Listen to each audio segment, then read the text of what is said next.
If you are feeling like you're always tired, then you're not alone. For a lot of us, even with the best intentions in the world, we struggle to get enough sleep, stay asleep, and struggle with the quality of our sleep. Recently, Andrew Huberman has done a series podcast with Matthew Walker, who's a sleep expert from UC Berkeley. The conversations are about 7 hours long, and it's quality information about the sleep environment, sleep quality, and how to get better all-round sleep. So if you're like me and you've ever struggled with sleep or feeling tired when you wake up, I'm going to go through 5 tips. So the first thing to do is create the right environment. This includes dark. The room needs to be absolutely pitch black, and the temperature as well. The right temperature for optimal sleep is 18.5 degrees Celsius, which is around about the 65 Fahrenheit number for Americans. But how do you do this? So to darken your room, the first and most obvious one is to go to bed at night.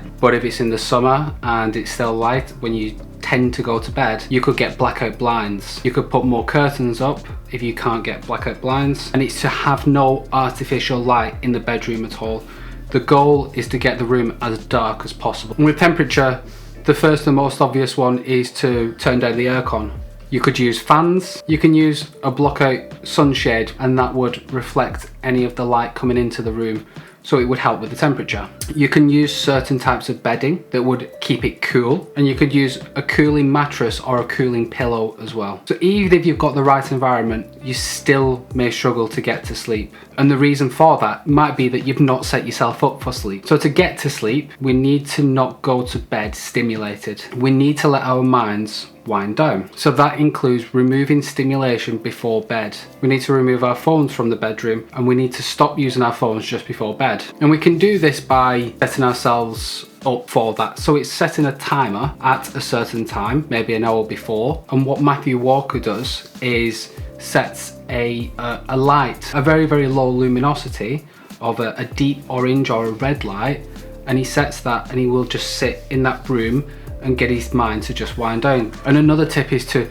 just remove your phone from your bedroom. If it comes to it, just buy an analog alarm clock and put that in your bedroom, because there's nothing worse than sitting on your phone and then not understanding why you can't get to sleep. Even if you set yourself up for sleep, you've got your right environment and you've got your wind down time as well. If you're stimulated in other ways, then you're still not going to be able to get to sleep. But caffeine is going to stimulate you, or other chemicals that you will put into your body, and that's going to inhibit sleep. So if anyone's ever had a coffee, you'll probably realize that it's giving you energy. So what Matthew Walker says is remove caffeine at least 10 hours before bed, and even when you are drinking coffee or caffeine, only have 2 or 3 cups. And that's it. Another one in terms of consumption is to remove alcohol. Many people think that alcohol allows them to get to sleep better, but alcohol is a sedative. It's not a sleep aid. So the quality of sleep is massively different if you have alcohol. So even if you've got all of this in place, then you still struggle getting to sleep, then it could be that you're just not going to bed at the right time. If you do all of this at 3 o'clock in the afternoon and you're not tired, then it's very, very unlikely that you're going to be able to fall asleep. And the reason for that is you're not going to bed at the right time. Another example is if you've ever been across borders and you've gone on holiday and you've come back and you've got jet lag, your body is in a different time zone and it doesn't feel like it's ready for sleep, and it makes you feel absolutely awful. The reason for this is your circadian rhythm. The circadian rhythm is responsible for the sleep-wake cycle, and it ensures that we feel awake during the day and we feel sleepy at night. And it's essential for maintaining proper sleep, and it's so important because it also optimizes your cognitive functions as well. That includes our memory and our decision making abilities. If you've ever woke up tired, you might be in a mood.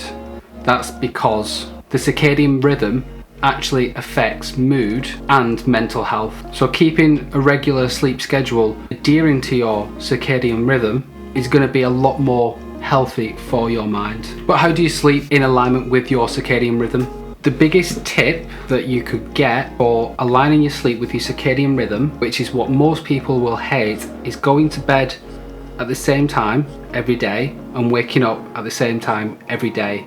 And that includes weekends, days off work. If you adhere to all of the points above, a dark room, the temperature, the routine. But sometimes you can't set a schedule for sleep. You're doing some traveling, you've got young children that keep on waking up during the day and night. And the solution to this, albeit temporarily, and it's not medical advice, is to supplement, and that is using melatonin, which is the natural hormone that is released as we are about to go to sleep, and that signals to your body, okay, it's time for sleep. So if you've ever got jet lag or you're struggling to get to sleep for certain reasons, then try melatonin temporarily and do your own research on that drug. I'm not telling you what to do. And if you've tried everything on this list and you're still struggling, then Matthew Walker suggests that there could be something wrong with you medically. And he likens it to an athlete that has all the best coaches, nutrition and equipment, the best training schedules, and is optimal. But if that athlete has a broken ankle, there's no point at all in all of that equipment, because fundamentally it doesn't work. So what he suggests is that if you've tried and implemented all of these tips, tricks, shortcuts to get to sleep and improve your sleep and you still can't, then go and seek medical advice. Benefit you massively. And that is because the benefits of sleep outweigh anything else going on in your life. If you could bottle the benefits of sleep and put them into a tablet, then by next year you would be a billionaire. So you want to grow more muscle, feel better, be happier, be healthier, live longer, everything, then sleep as much as you can